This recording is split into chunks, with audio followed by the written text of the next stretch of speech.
What about my boyfriend? He's dead. What do you mean?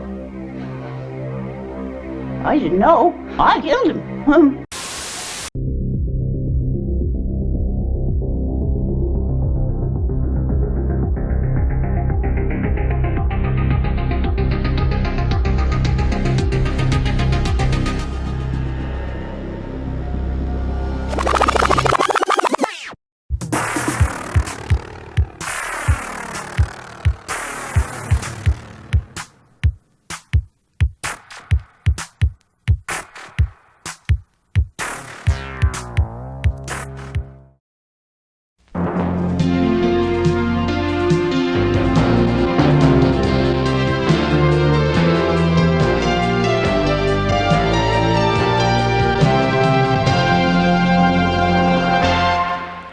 Welcome back to Traumatic Experience, or no, Video Vor.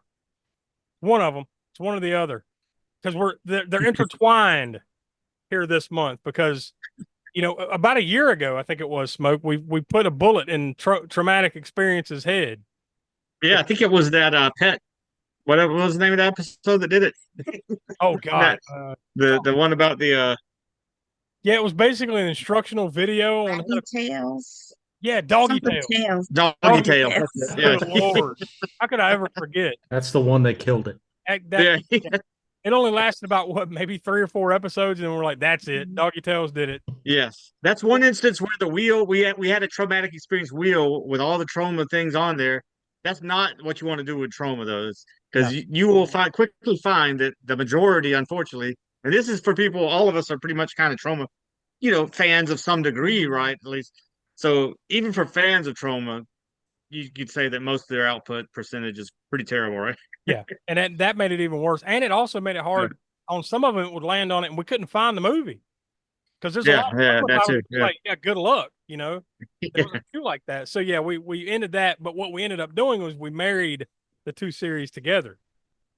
So Video Vortex, enveloped and engulfed Traumatic Experience. So we knew eventually Troma would rear its head again, and here we are.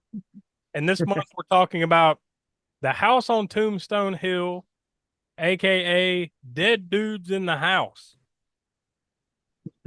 Now, I want you to see this poster, because this poster, the first thing I'm going to point out is that none of the dudes in this poster are in this movie.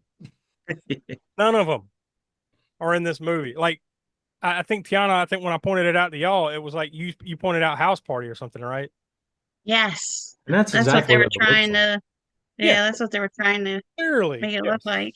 Clearly, that's what they were going for. But they could have at least used some people that were in the damn movie. But no, they found like 5 or 6, how many ever was on this poster, dudes, and like, yep. Even the old lady in the window. She's not different old lady. Now, I don't know the part of the story as far as the title. Was the Dead Dudes in the House the Troma re-release of it? I don't remember what the lineage of that is, because there's other titles too. There's The Dead Come Home. Apparently The Dead Come Home was the original title. There's another one floating out there called The Road. I don't know what that has to do with anything. Well, my guess about the House Party style poster with nobody in it from the movie is probably whoever distributed it at that point in the movie's timeline had no access to the actors. So they said, hey, we can tie this into the House Party movie. Just get some random people and make a House Party style poster, and we'll put that as the cover.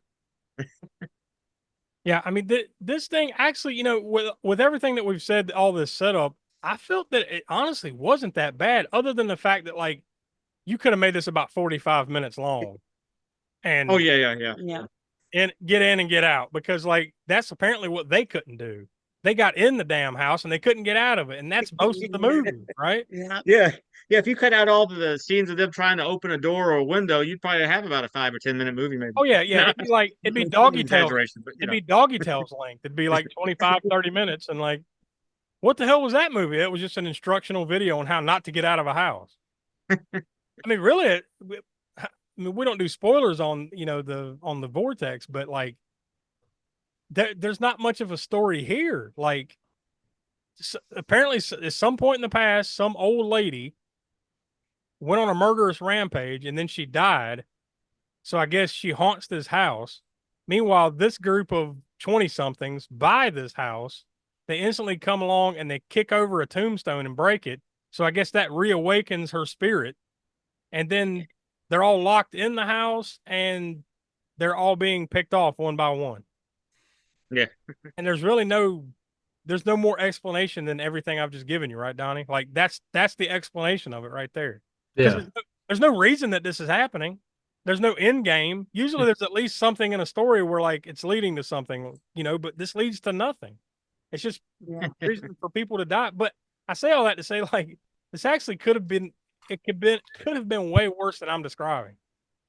I think it came out fairly well considering Troma, independent, cheap horror movie, no cast members you've ever heard of or, probably never did anything before or after this for the most part. Yeah. You get something that's semi-passable as entertainment, but it's just too long. Like eventually, all right, that's enough, Well, one person that I am familiar with in the cast, or not in the cast rather, but in the crew, Ed French did the makeup effects, and that's why the makeup effects are at least, and it might not be the best top-notch stuff that Ed French has ever done, but it is good. It makes this movie more watchable than it should be, Absolutely. Yeah, that's not the issue with it. I think my major issue with it is, and number one, it's too long, but number two, it's just the fact that like the story goes nowhere other than just like other than presenting you with a situation where these people are trapped in this house and there's a killer grandma. That's it, and there's no real resolution to it. It just, spoiler alert, but I'll say at least that's as far as I'll go. But good traumatic experience, and honestly, even with Video Vortex, we've watched worse. Yeah, definitely. Like I kept laughing about the grandma's, like she had that quivering lip.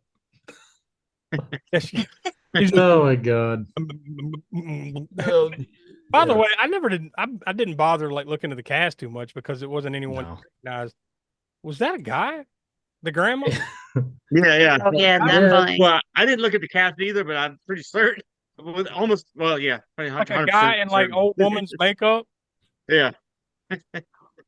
I mean, I guess it's fine, right?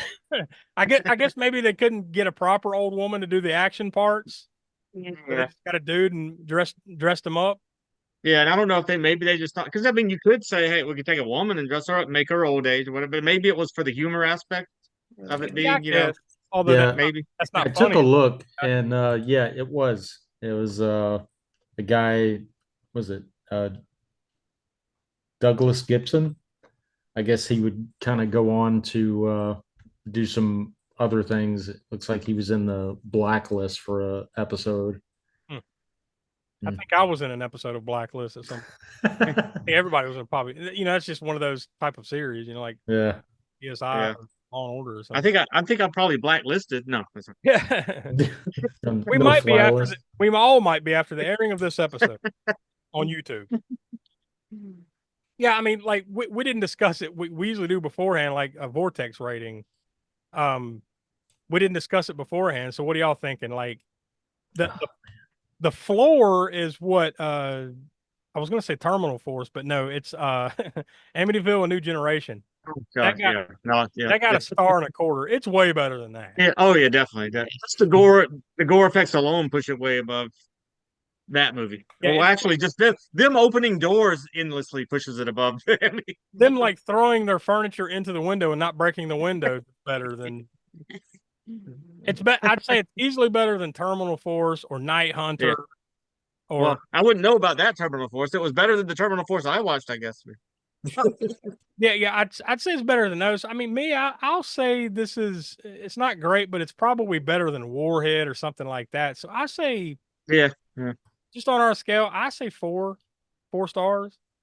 Because we do 0 through 10 on the Vortex rating. So yeah, kind of about right. It's not great, but it's not bottom. Somewhere in the middle. Yeah. I personally agree with that myself. Yeah. That's fine. Yeah, we'll go with 4. So I think it's look, if you're looking for some cheap, gory type of horror movie to watch on a rainy day, go seek it out. Otherwise, don't. I certainly wouldn't go out of my way for it. You will laugh at it somewhat, but that's it. You'll laugh at it. There are jokes that they're trying to convey in this movie, but none of the stuff that's supposed to be funny is funny. The stuff that is unintentionally funny is pretty hilarious at times. Yeah, that's best case. So, yeah, we'll leave it there. Next month, usually we do a wheel spin. We decided to kind of break ranks or break traditions with the Vortex, and we're not always going to spin the wheel. We're going to try to start handpicking some selections to get some better flicks in here, so we're not, terminal forced to death. So next month is October. It's a big month here for the Spook Show, but also on the YouTube channel and everything we do. So we decided to go with Rocktober Blood from 1984. So I'm really looking forward to that. I think that's going to be a good title to check out here. Yeah, that'd be awesome. I'm definitely looking forward to it. Yeah, so that's where it's personal favorite. So for Will, who couldn't be with us, Donnie, Tiana, the Professor Smoke, I'm Josh. Go check out everything here on the YouTube channel. We've got other series, including Hammer, Horror, and Order and Grindhouse Gutter. Of course, new episodes of the All American Spook Show podcast come out every Monday at 6 p.m. East, and we encourage you to go visit aaspookshow.com. So we'll talk to you next month. He's dead.